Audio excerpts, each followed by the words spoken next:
Bismillahirrahmanirrahim. Assalamualaikum warahmatullahi wabarakatuh.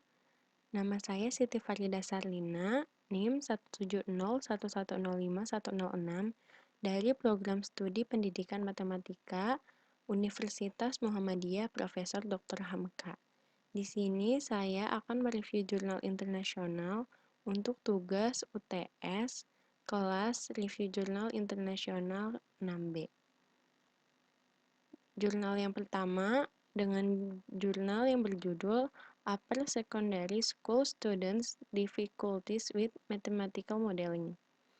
Nah, di sini penulisnya Uwe Thomas Janvis dan Mogens Snis yang dipublish tahun 2019 dalam jurnal Taylor and Francis International Journal of Mathematical Education in Science and Technology, volume 51 nomor 4, halaman 467 sampai 496. Dalam jurnal ini, sampel yang digunakan adalah gabungan dari 315 siswa matematika menengah atas di Denmark, kelas 10 sampai kelas 12.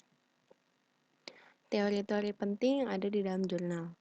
Kesulitan belajar khusus matematika adalah hal-hal yang tampaknya tidak dapat diatasi sebagian siswa, terlepas dari komitmen dan upaya terselubung hadapi dalam upaya mereka untuk memahami aspek-aspek penting matematika dalam kasus ini untuk melakukan pemodelan matematika. Menurut Janvis UT dan Nis M pada tahun 2015. Lalu, tidak mengherankan bahwa siswa dengan kemampuan matematika yang sangat lemah latar belakang biasanya juga mengalami kesulitan dalam melakukan pemodelan matematika. Menurut Potaride tahun 1993. Dan yang terakhir ada untuk siswa sekolah menengah pertama, penelitian memiliki lebih lanjut ditunjukkan bahwa siswa menghadapi kesulitan juga dalam situasi matematika.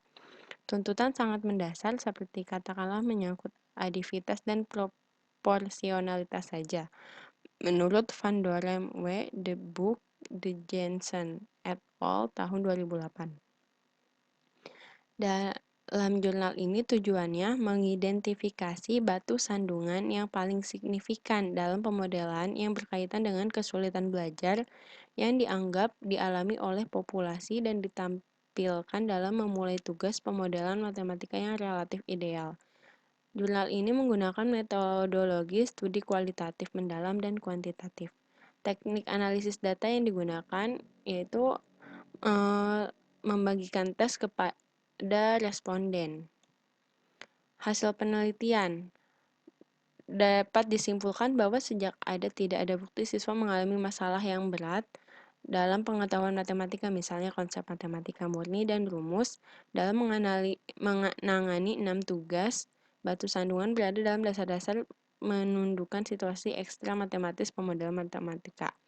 Indikator pada penelitian ini terdapat 6 pertanyaan. Pertanyaan yang pertama, Hans dapat berjalan dari stasiun kereta Roskilde ke Katedral Roskilde dalam 6 menit. Greta membutuhkan 8 menit. Berapa lama jika mereka berjalan bersama? Pertanyaan yang kedua, ditunjukkan gambar dan ada pertanyaan berapa tinggi gedung di depan. Yang ketiga, sebuah ladang minyak mengandung 100 juta barel minyak. Ali mengatakan bahwa jika Anda mengekstrak 1 juta barel minyak setiap tahun, ladang minyak akan habis setelah 100 tahun. Ayah mengatakan itu jika masing-masing tahun Anda mengekstrak 1% dari sisa minyak, maka ladang minyak tidak akan pernah habis. Siapa yang benar dan mengapa? Pertanyaan yang keempat, di sebuah bukit terjal di Athena, ada jalan setapak sepanjang 4 km menuju ke puncak.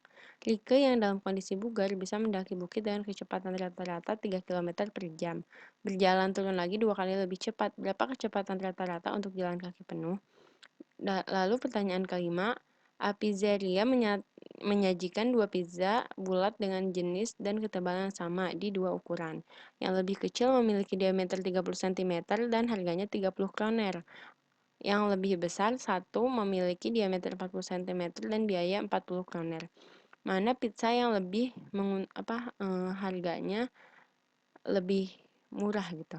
Pernyataan keenam, sebuah kubus kayu dengan panjang semua sisi 2 cm, beratnya 4,8 gram. Apakah yang berat kubus kayu dengan panjang semua sisi 4 cm? Lalu, gap penelitian, untuk mengetahui kesulitan belajar pada siswa diperlukan penelitian lanjutan. Kritik dan saran pada artikel ini sudah sangat bagus karena terdapat semua indikator untuk jurnal yang baik. Kesimpulan, tidak ada bukti siswa mengalami masalah yang berat dengan teknis dasar pengetahuan matematika, misalnya konsep, matematika murni, dan rumus. Dalam menangani 6 tugas batu sandungan pada dalam dasar-dasar menundukkan situasi ekstra matematis pemodelan matematika. Lalu yang kedua, ada jurnal dengan judul Combining Explicit Instruction and Positive Psychology to See Adolescents with Learning Difficulties Flourish.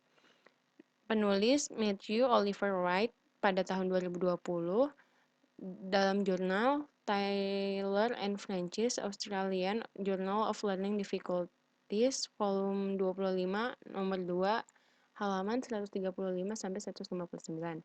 Sebanyak 46 siswa diambil dari 260 siswa berpartisipasi dalam belajar. Lalu ada teori-teori pentingnya. Yang pertama, untuk siswa dengan kesulitan belajar, kepercayaan diri akademik yang negatif diperbesar karena mereka dihadapkan pada kurikulum inti yang semakin menuntut. Persyaratan untuk bahasa yang lebih kompleks dan keterampilan penalaran dan waktu terbatas untuk mengkonsolidasikan defisit, menurut Lacraie dan Margalit 2006. Yang kedua, ada remaja dengan kesulitan belajar, seperti semua siswa mendapat manfaat dari pedagogi yang efektif dan dukungan kesejahteraan, yaitu mendukung kepercayaan diri akademis. Menurut Korhonen, Linnamaki, dan Aunio tahun 2014. Dan yang terakhir, namun hingga saat ini hanya ada sedikit. Jika ada penelitian secara khusus mengkaji efek untuk remaja dengan kesulitan belajar menurut Wetters dan Lawton pada tahun 2019. Tujuan dari jurnal ini adalah untuk eksperimental mengevaluasi efektivitas penggabungan sistem instruksi eksplisit dan psikologi positif untuk mendukung sekelompok kecil siswa dengan kesulitan belajar. Metodologi yang digunakan yaitu design based research dalam perspektif teoritis pragmatis diadopsi untuk menyelidiki efektivitas pendekatan ini. Ada teknik analisis datanya untuk perbandingan antara kelompok independen pada pre dan post test non-parametrik uji Mann-Whitney-U dilakukan. Lalu ada indikator penelitian. Pada indikator penelitian ini ada proses umum yang diikuti oleh guru yang melakukan pendekatan sistem gabungan. Yang pertama, segmentasi keterampilan kompleks. Yang kedua, menarik perhatian siswa ke fitur-fitur penting dari konten melalui pemodelan berpikir keras. Yang ketiga, promosikan keterlibatan yang berhasil dengan menggunakan dukungan atau petunjuk yang memudar secara sistematis. Yang keempat, memberi kesempatan kepada siswa untuk menanggapi dan menerima umpan balik. Yang kelima, menciptakan kesempatan latihan yang terarah. Lalu ada prinsip eksplisit petunjuk rangka prestasi terbaik. Yang pertama, tetapkan zona perkembangan proksimal saat ini. Yang kedua, guru dan siswa secara kolaboratif menentukan pencapaian optimal yang terbaik. Yang ketiga, guru menggunakan instruksi eksplisit untuk meningkatkan motivasi dan keterlibatan dalam zona ilminal antara kemampuan dan prestasi siswa. Yang keempat, penilaian formatif memberikan umpan balik kepada siswa dan guru tentang kemajuan menuju tujuan.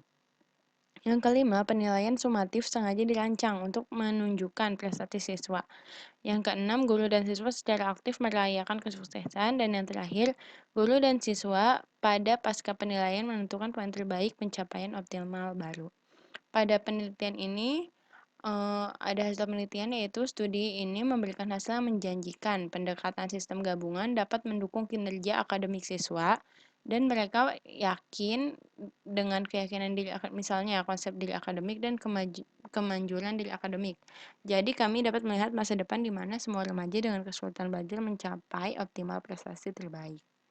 Kesimpulannya, dengan demikian, fokus penelitian ini adalah untuk mengetahui efektivitas penggabungan pedagogi yang kondusif untuk mengurangi beban kognitif dan praktik yang akan mendukung remaja dengan kesulitan belajar, kepercayaan diri akademis yang positif. Gap penelitian tidak ditemukan gap penelitian pada jurnal ini. Kritik dan saran, artikel ini sudah cukup baik. Namun, hanya perlu saja ditambahkan gap penelitian dalam artikel ini. Lalu yang ketiga ada Mathematical Intervention for Secondary Student with Learning Disabilities and Mathematics Difficulties, a Meta-Analysis.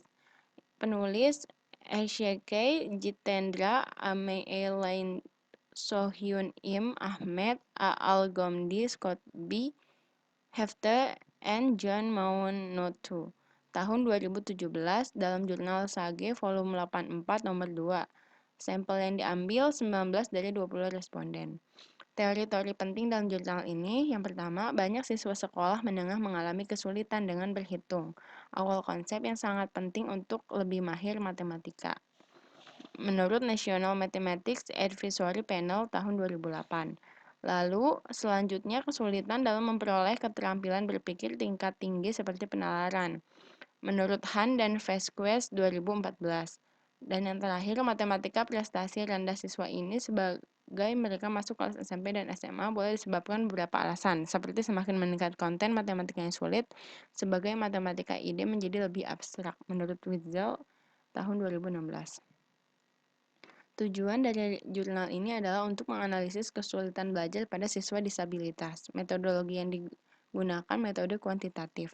Teknik analisis data menggunakan perangkat lunak analisis metakomprehensif dan memilih secara acak model efek untuk menganalisis ukuran efek dan menghitung perkiraan efek rata-rata dan standar kesalahannya. Indikator penelitian, tidak terdapat indikator pada penelitian ini, dan hasil penelitian penemuan dari review ini menunjukkan kecil sampai sedang ukuran efek G sama dengan 0,7, ukuran efek 0,37 dapat diartikan sebagai sekitar 65% siswa dalam kelompok perlakuan yang tampil di atas rata-rata siswa dalam kontrol kelompok. Kesimpulannya, meta-analisis memberikan sintesis kuantitatif dari evaluasi empiris program intervensi matematika dilaksanakan di sekolah menengah untuk siswa dengan ketidakmampuan belajar dan kesulitan matematika. Hasil analisis model efek acak menunjukkan bahwa intervensi matematika mempengaruhi hasil matematika. Interval kepercayaan 95% untuk siswa dengan ketidakmampuan belajar dan kesulitan matematika. G. Penelitian, keterbatasan studi, arah penelitian di masa depan, dan implikasi untuk praktik didiskusikan. Kritik dan saran seharusnya dicantumkan indikator penelitian pada artikel ini. Lalu yang keempat, implication of overlapping difficulties in mathematics and reading on self-concept and academic achievement. Penulis Lina Holopainen, Airi Taipail, and Hannu Savolainen. Tahun 2016 dalam jurnal Taylor and Francis International Journal of Disability, Development and Education. Volume 64, halaman 88-103. Sampel yang diambil sebanyak 585, terdiri dari 299 perempuan dan 286 laki-laki. Teori-teori penting dalam jurnal ini. Yang pertama, di masa remaja, ketika tuntutan dalam situasi pendidikan meningkat dan harapan dan persyaratan belajar lebih tinggi, dan dalam banyak kasus pada saat yang sama dukungan menurun, siswa dengan kesulitan membaca dan matematika mengalami banyak tantangan. Menurut Beginner, Nielsen, Abold, Wichmann, and Renskin 2008, Jeviro, dan Eden 2000. Kesulitan belajar (LD) yang paling umum adalah ketidakmampuan membaca atau kesulitan membaca (RD), kesulitan dalam memahami bacaan. Matematis, kesulitan telah menjadi fokus studi yang jauh lebih sedikit daripada kesulitan membaca, menurut Rasanen dan Ahonen tahun 1995. Dan yang terakhir, siswa dengan kesulitan belajar menunjukkan prestasi akademik yang lebih rendah daripada mereka teman sebaya tanpa kesulitan, dan ini biasanya memburuk seiring bertambahnya usia dan seiring dengan konten kursus menjadi lebih kompleks, menurut Dessler et al. Tahun 2001. Tujuan penelitian ini mengetahui kesulitan belajar pada siswa kelas 4-9 di Finlandia. Metodologi yang digunakan yaitu kuantitatif, teknik analisis data menggunakan analisis cross-sectional variance, dan ANOVA. Indikator pada penelitian ini. Yang pertama, kelompok profil matematika dan kesulitan membaca seperti apa yang dapat kita temukan di akhir dari sekolah komprehensif. Yang kedua, bagaimana kelompok profil matematika dan membaca ini terhubung dengan akademik, konsep diri di akhir sekolah komprehensif. Dan yang terakhir, sejarah prestasi akademik seperti apa yang dilakukan kaum muda dengan matematika yang berbeda dan membaca kelompok profil dari kelas 4 hingga 9. Hasil penelitian menunjukkan bahwa tidak ada perbedaan gender dalam nilai tes matematika secara keseluruhan siswa diuji di kelas 9. Namun, anak perempuan lebih baik daripada anak laki-laki dalam pemahaman membaca dan keterampilan. Mengenai analisis varians antara kemampuan matematika dan membaca, siswa yang berprestasi baik dalam matematika, keterampilan juga dilakukan dengan baik dalam keterampilan membaca pemahaman. Kesimpulan, tes post hoc mengungkapkan bahwa kelompok RD dan kelompok LD memiliki konsep diri akademis yang lebih daripada kelompok MD secara mengejutkan. Dalam sejarah nilai sekolah, kelompok NA dan kelompok RD memiliki kinerja yang sama, baiknya di semua kelas sekolah. Siswa dalam kelompok MD berprestasi buruk, seperti kelompok LD. Hasilnya menekankan efek berkepanjangan dan umum, terutama MD pada karir akademis siswa.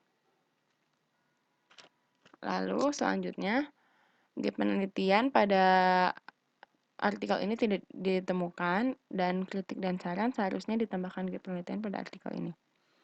Yang terakhir ada Screening for Learning Disabilities in Oman Confirmatory Factor Analysis of the Arabic version of the Learning Disabilities Diagnostic Inventory. Penulis Mahmud Mohamed Emam, Rahmit Almerizi, Ehab Omara, dan Ali Mahdi Kazem. Pada tahun 2019, dalam jurnal Taylor and Francis International Journal of Developmental Disabilities. Sampel yang diambil 1.564 anak-anak berusia 7 sampai 11 tahun. Teori-teori penting dalam jurnal ini. Epidemiologis penelitian menunjukkan bahwa sekitar 5-7% anak usia sekolah berjuang dengan membaca, menulis, dan matematika. Belakangan ini sudah ada bukti penelitian yang cukup dihasilkan dari penggunaan teknik neuroimaging yang mengungkap latar belakang genetik LD. Menurut Lagey 2008, berdasarkan DSM-5, SLD adalah jenis gangguan perkembangan saraf dan termasuk 3 subkategori SLD dengan gangguan membaca disleksia. SLD dengan gangguan dalam ekspresi tertulis, SLD dengan gangguan dalam matematika diskalkulia menurut Kanterjin tahun 2016. Dan yang terakhir, secara umum bagaimanapun 3 rilis DSM baru-baru ini mengklasifikasikan masalah belajar sebagai masalah perkembangan. Bukti penelitian terbaru menunjukkan masalah belajar itu sudah dapat diidentifikasi di prasekolah sebelumnya atau awal usia sekolah. Menurut Hulme dan Snowling tahun 2013 dan Pennington dan kawan-kawan pada tahun 2012. Lalu tujuan dari penelitian ini adalah membandingkan versi Arab dari LDDI dengan LDDI asli. Metodologi yang digunakan yaitu campuran penilaian termasuk kuantitatif dan kualitatif data. Teknik analisis data yang digunakan menggunakan tes. Indikator pada penelitian ini yaitu mendengarkan, berbicara, membaca, menulis, dan matematika. Hasil penelitian menunjukkan invariansi metrik di seluruh jenis kelamin. Korelasi 0 bagaimanapun sangat signifikan, yang mencerminkan bahwa versi Arab dari LDDI menunjukkan validitas diskriminan yang buruk dibandingkan dengan LDDI asli. LDDI versi bahasa Arab bagaimanapun dapat menjadi alat yang berguna untuk menyaring manifestasi LD dan membantu dalam menanggapi keprihatinan akademis guru tentang siswa pada tahap kunci 1 dan 2 di Oman. Kesimpulan pada penelitian ini, penelitian menunjukkan perlunya sebuah instrumen seperti LDDI di Oman dan dunia Arab. Telah dicatat bahwa tanpa akurat dan dapat diandalkan data prevalensi pada kondisi seperti LD sulit untuk menyediakan program dan layanan untuk bertemu dengan individu kebutuhan. Menurut Altoni tahun 2006.